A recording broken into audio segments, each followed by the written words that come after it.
Hey there. Welcome to the Pelvis Project podcast. I'm Megan. And I'm Roxy. We're two pelvic health experts brought together by passion for our careers, entrepreneurship, motherhood, and the desire for intentional relationships. Join us in our mission to spread pelvic floor awareness and start conversations surrounding the truth behind genuine health, imperfect wellness, and joyfully navigating life. We are so glad you are here with us. Let's start the conversation.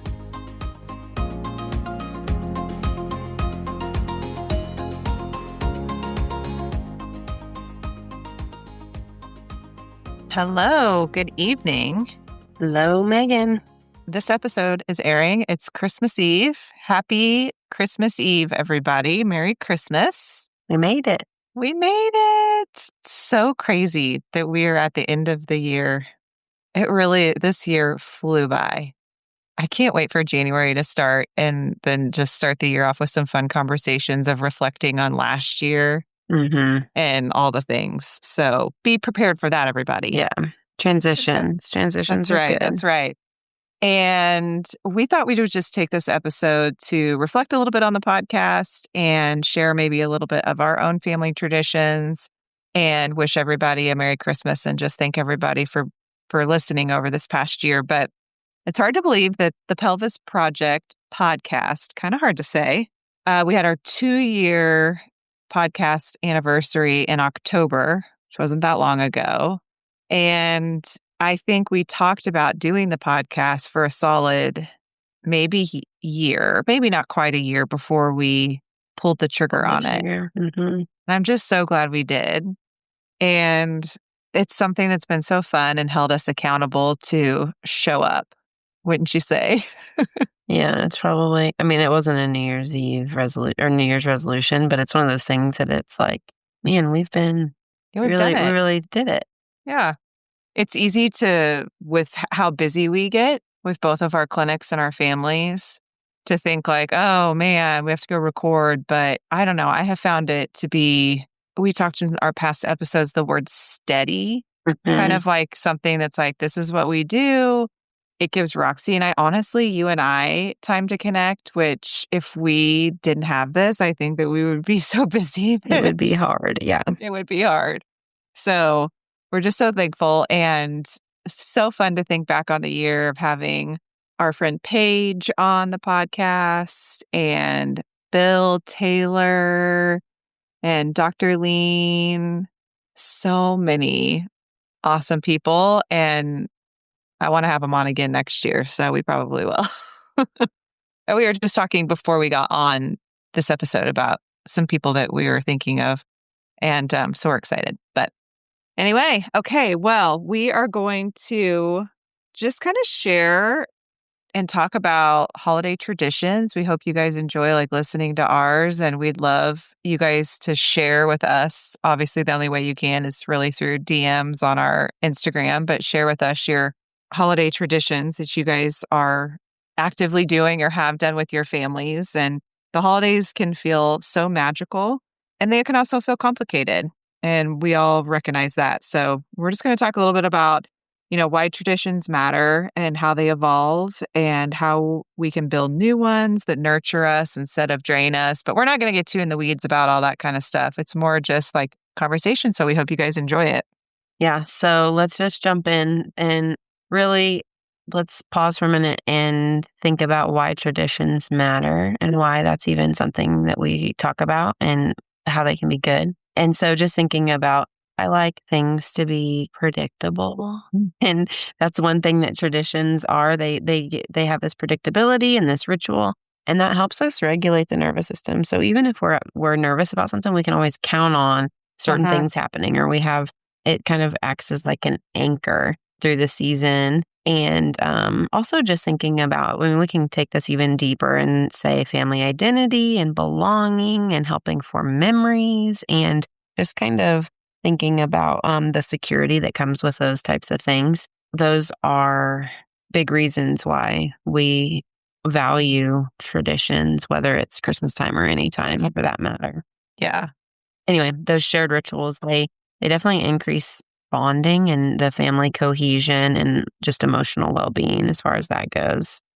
Yeah, it's fun to think about traditions that families have that aren't even related to necessarily the holidays, but those seem to be the main ones. But when we talked about sharing kind of our family traditions, I naturally just think about like, oh, what do I do with my kids? But when I really think back to our family traditions of like when I was a kid and the things that we've adapted and kind of changed, and there's some bitter sweetness to some of those things when change happens. There are certain aspects that we did before we had kids, and they've changed over the years. And it was kind of hard for our family to adapt. But now that our kids are all getting a little bit older, it's all coming back again. So, yeah, there's a lot to family traditions.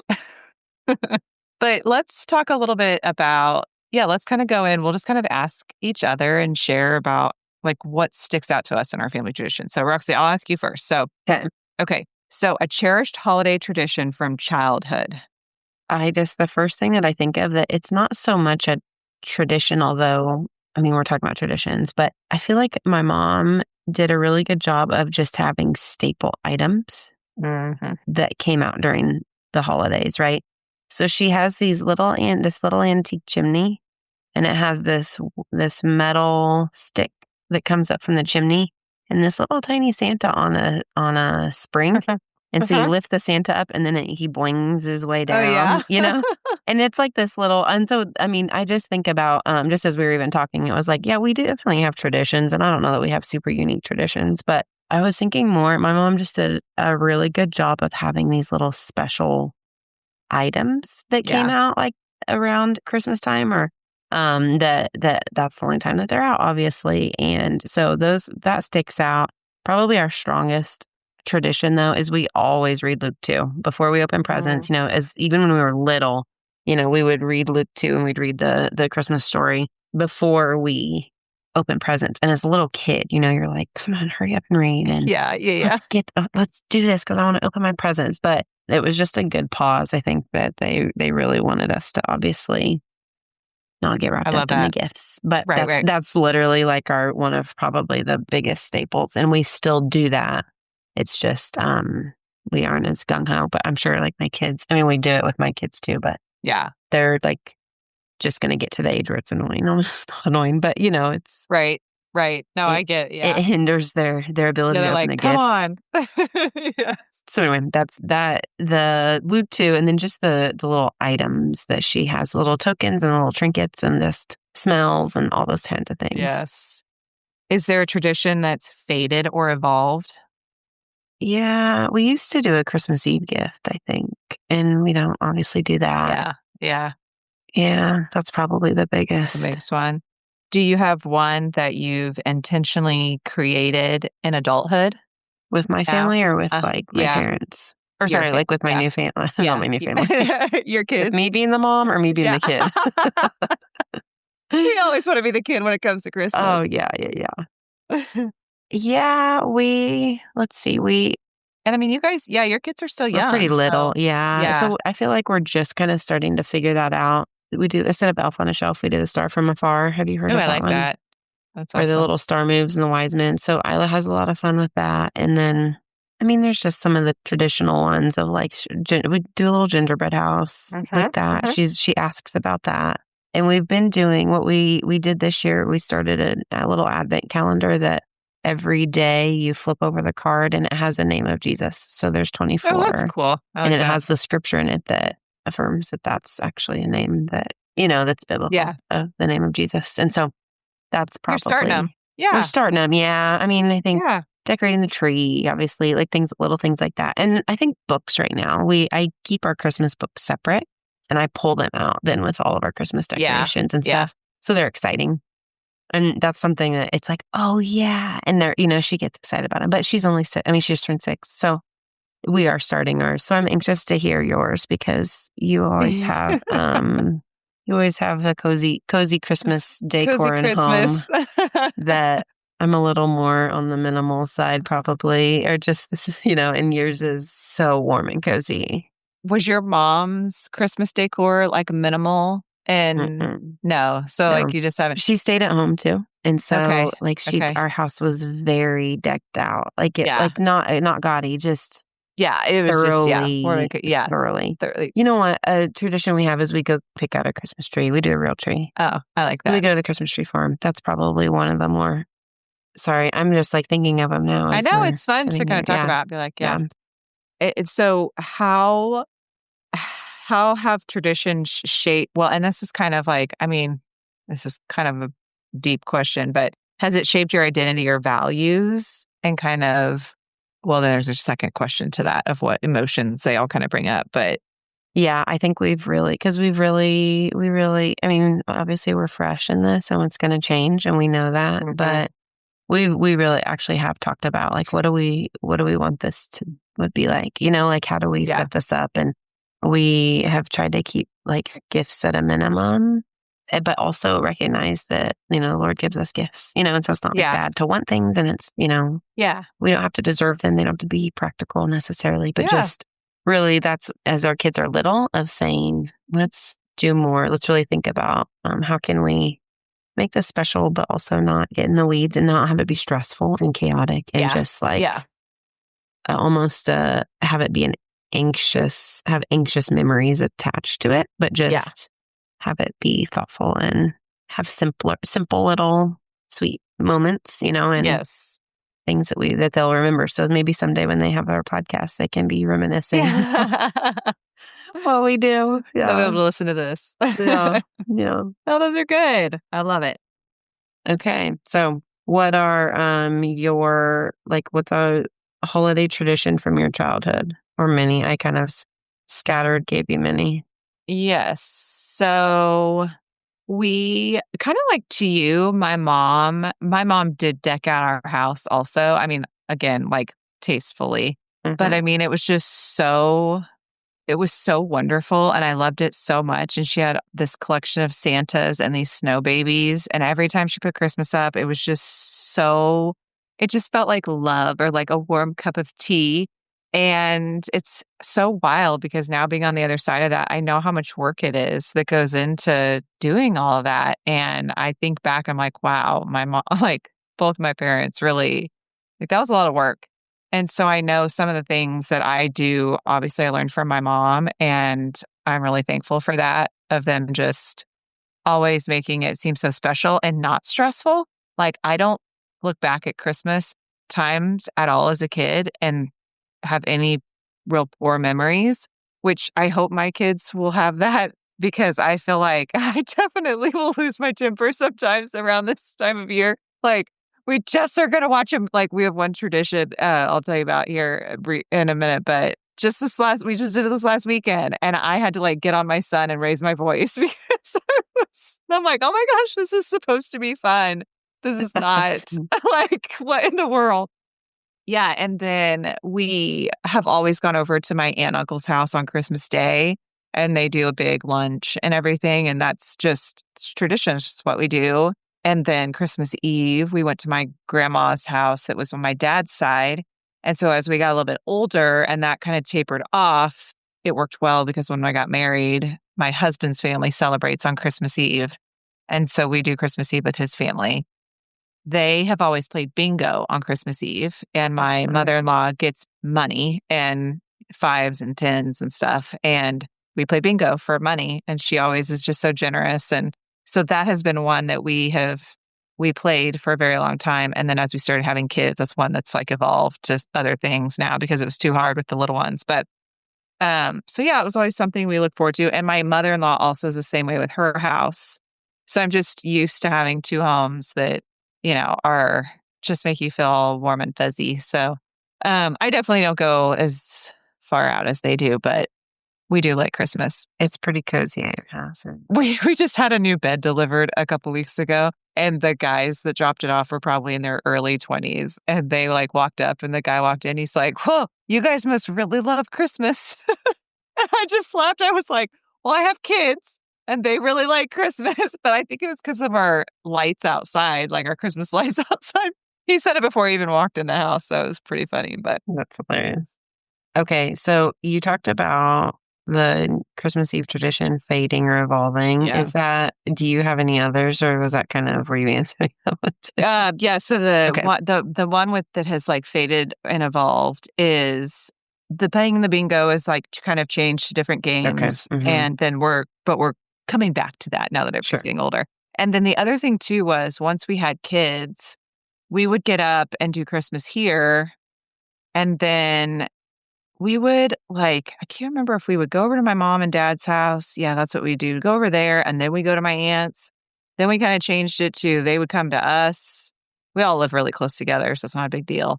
Now we're kind of changing to like, we're going to do it after. We've played around with different things just because we're trying to slow it all down, and it's just really hard in the mornings when you get up and they're excited about the gifts. And then it's like right after that, you get another round of gifts. And right after that, you get another round of gifts. And it gets to be too much. And so we're we're evolving with that one still, trying to figure that out. And now my brother has kids and they live in Oklahoma. And so it's okay for things to change. I think that's what I'm 100% okay with because I will tell you the year that kind of put things in perspective for me is the COVID year. We ended up with COVID and we had to basically cancel Christmas and we couldn't go be with any of our family and we were just home on Christmas Day. We didn't leave. And it's one of my most favorite memories of that Christmas is because we got up and we stayed in our jammies and we opened our gifts and we were just together and we celebrated with everybody else another time. Hmm. To me, it could be any day. So yeah, that's really kind of things that have faded or evolved a little bit.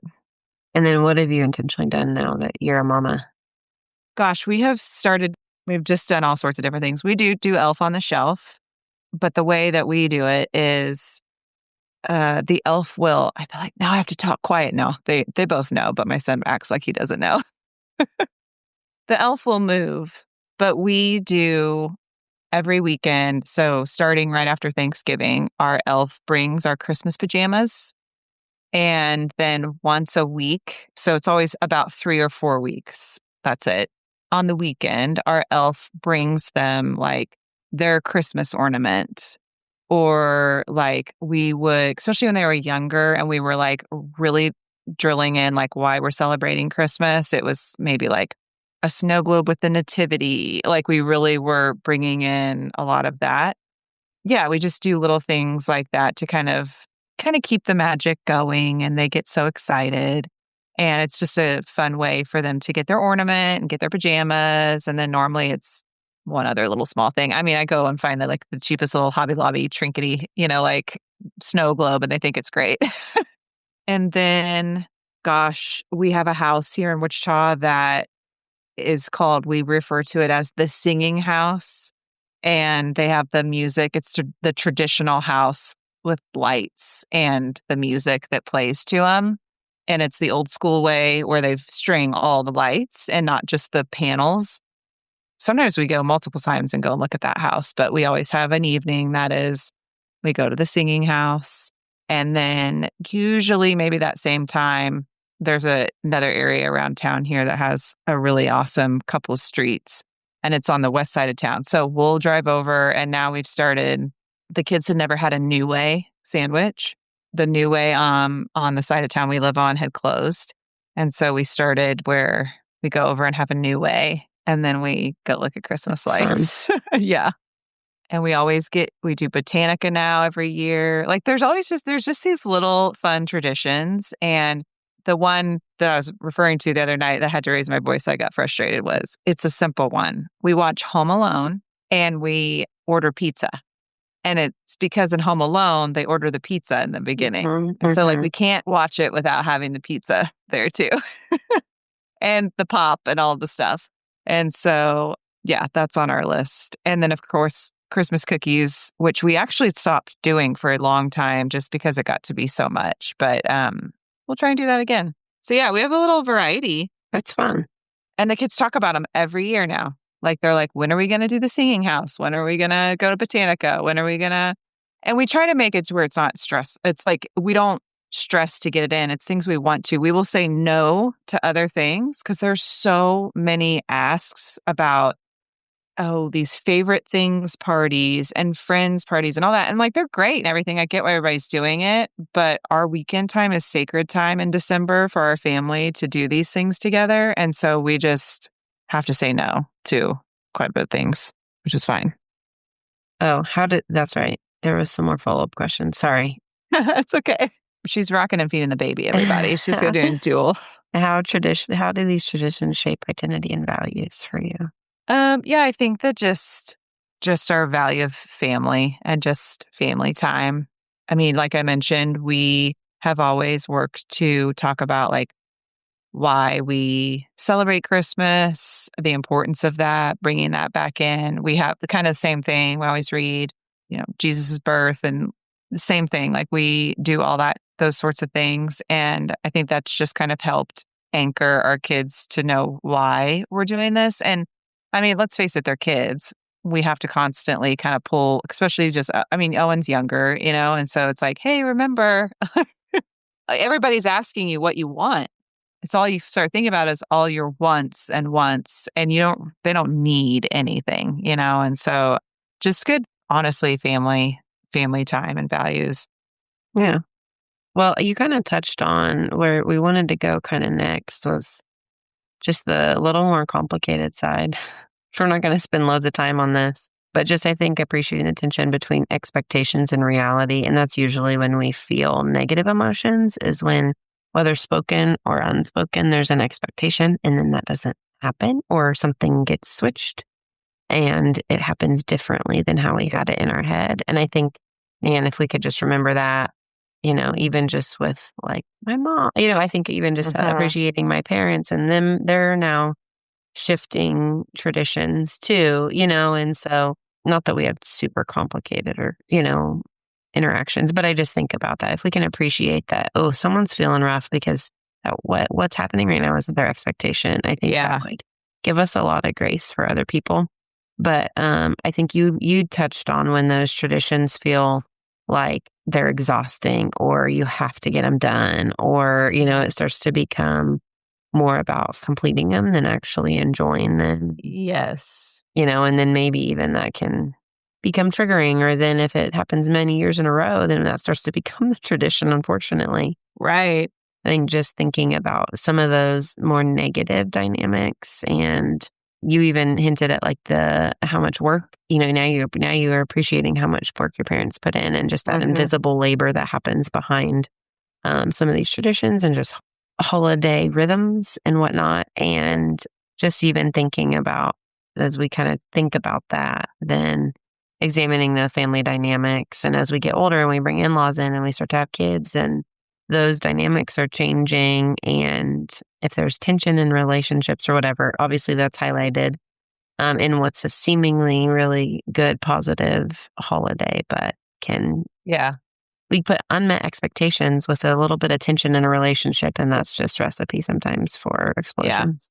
So we're just even thinking about some of our patients that are, whether it's like a postpartum mom who's having hormone shifts, or Yeah. thinking about someone with chronic pain or autoimmune type stuff that is nursing, like stress and different foods and different, sleep patterns, or later nights or parties, or maybe a little bit of, if you want to have a fun little alcoholic drink, but that flares you. We're just even thinking Yeah. about our patients in this, and recognizing that not all good things end in good. Not Yeah. all good things end up good. Well, and I think just that keeping just your expectations in check. And also, obviously, we're listening to this on Christmas Eve, and everybody's probably getting ready to go to Christmas Eve gatherings and Christmas Mhm. Day. But, if there is something that is challenging to you, it is okay. Like, for example, at Thanksgiving, I have been dealing with some different health stuff I mentioned last time. And for me right now, like really strong scented smells, like candles, stuff like that. I mean, that's kind of always bothered me. But just right now with everything else, my system is taking in like it's loud, there's lots of talking, the lights are on, there's food smells, there's smells of the candles, there's all this stuff. And so I was actually feeling kind of anxious about going over to my mom's house, which, hello, I mean, I do that all the time. And I was kind of checking in with myself of kind of like, what is that? And I realized like I was actually just really kind of nervous about like was she going to have candles and wallflowers going, which seems so silly. So I just texted and was like, "Hey, kind of an odd request, but maybe not so odd coming from me. If you could just make sure and maybe not don't light any like strong candles or wallflowers. It would be really great. My body's just so sensitive right now that it's almost too much." And she was like, "Oh, no problem. Haven't ran those in a long time anyway. So we're all good here." And like, I could just feel myself like being like, "Oh, okay." So also knowing like if you do have Mhm. some of those chronic things, like it is okay to ask for your needs, like to ask and know what your needs are and meet those needs so that you're not just suffering through the holidays and you are just trying to enjoy them, but just having those expectations going in of, like the bar doesn't have to be set so high. And to your point, at the end of the day, if we're just too busy and there's too many things going on, we just put on our jammies and watch a Christmas movie together. Like that's just is what it is. If it's too cold, we're not going to Botanica and seeing the lights. Like we all know that. But everybody's happy with even if it's just kind of that saying like even if it's whatever, we're still happy with it. So hopefully that resonates with somebody. All right. So to wrap this up, let's just kind of go with a few reflection questions. And we've kind of done these on some of our last couple. I promise that we'll get back to public health specific content. But it's just so been nice here at the end of the year to talk a little bit more about gratitude and slowing down. Which, to be fair, it still Yeah, relates. Like it we does. toot the whole body horn, and this is just Yeah. another This is example like, of yes, like I sometimes just 100%. sidebar of some of my patients this month, I've said your number one goal is just to check in with your body through the Yep. holidays. Anything else that Uh-huh. you get done is icing on the cake. I don't Yep. have any expectations of exercises or all these things. Yep. Like just pause here and there, and find those moments. And so anyway, this is actually, You nailed it. we Yep. aren't talking about anatomy and physiology here and why things Uh-huh. happen and how to fix your pelvic health problems, but this is foundational. So Yeah, it is. And that's my little honestly, sidebar no, soapbox. I agree. I think if we're not appreciating this and we don't recognize the power, I mean, this goes back to the whole like neuroplasticity thing, but I mean, if you're thinking a certain pattern, your subconscious is it's gonna take you there and Mhm. you're gonna not have the outcomes you want. So yeah, and I think that this is really good. I mean, this is something that's personally very active right now in my life. And so it is something we probably will tie more into going into the new year. But so reflection prompts, what tradition fills your cup? And you might have already gone through them all, but maybe you can just reflect on this also going into the new year of, it is okay also to not go into the new year like, oh, new year, new me. Like, I'm going to just kick this one. I'm going to just, brr. What if you go into the new year and you're like, I'm going to be more gentle with myself? Mm. Like, Less is more. what are the traditions or what are the things that I keep doing in the new year that actually drain me and I don't get very far on them? So, yes, absolutely less is more. So, what traditions fills your cup? What traditions drain you? What needs to change for the season you're in? And I think that one is so, so important Mhm. because we all have different seasons. And if we talked about them more, I was thinking about how, it's like we walk around and we just see everybody smiles and says hello, but we're all in a season. And sometimes the seasons are a valley and sometimes they are a peak and they're great, but it's okay to change.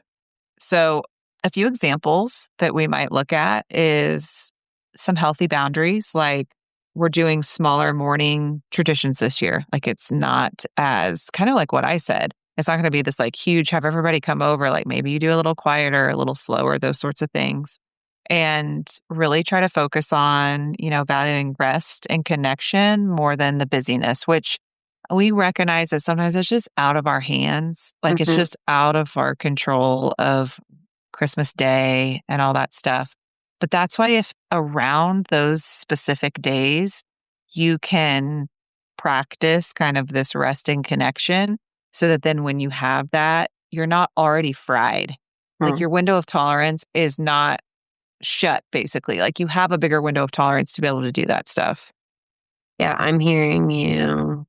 I'm hearing a theme of be thoughtful and intentional but hold things loosely and don't Yeah. get lost in, don't get lost in the expectations. And Yeah. I think that's helpful anytime, but especially around this time. I think everyone's tooting this. Like everyone's like, slow down, blah, blah, blah, but to actually do that is It's easier hard. said than done, and so being kind with yourself, if you have an intention of slowing down and you still feel stressed, I think be kind, and say, okay. And I think I like these prompts. I'm going to definitely chew on these too and Yeah. think about that, not just for seasons. I'm just thinking about even for the new year, of just rhythms in general. But anyway, Yeah, absolutely. I don't think it has to just be around Christmas. If you feel like you have Christmas dialed in or Christmas is out of your control almost, Yeah. maybe you think about it just in daily rhythms or this season. Like you talked about the season that you're in and giving yourself permission to let go of things. I think that's hard sometimes. It feels like a failure if we don't do something, and I don't think that's the definition that has to be believed. Nope. And I think figuring out your values and then creating your rituals around that. So examples are like slower mornings, gratitude practices, service or giving traditions that you do with your family or in kid-led roles.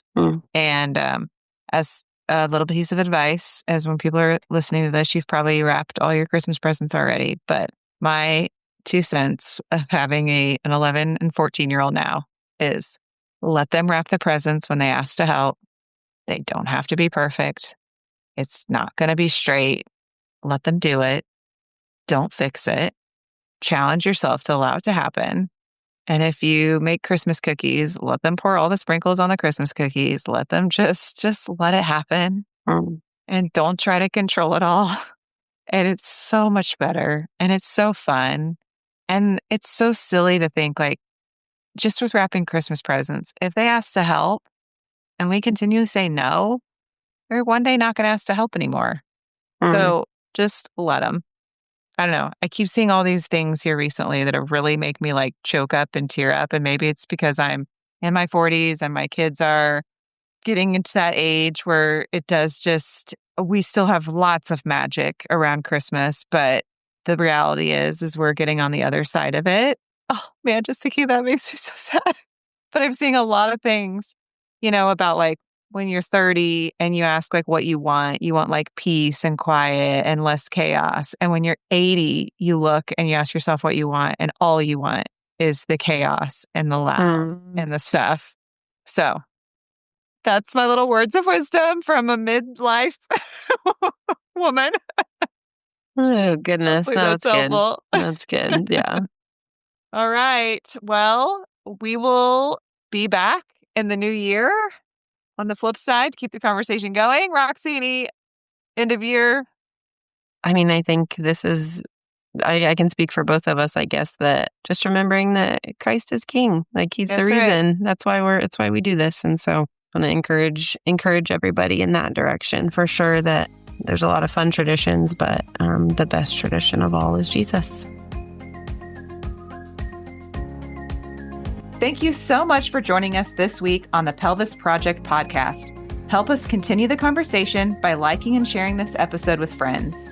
And if you really want to do us a solid, leave us a review. If you'd like to follow us on social, check out the show notes for links. And remember, this week, take a deep breath and relax your pelvic floor.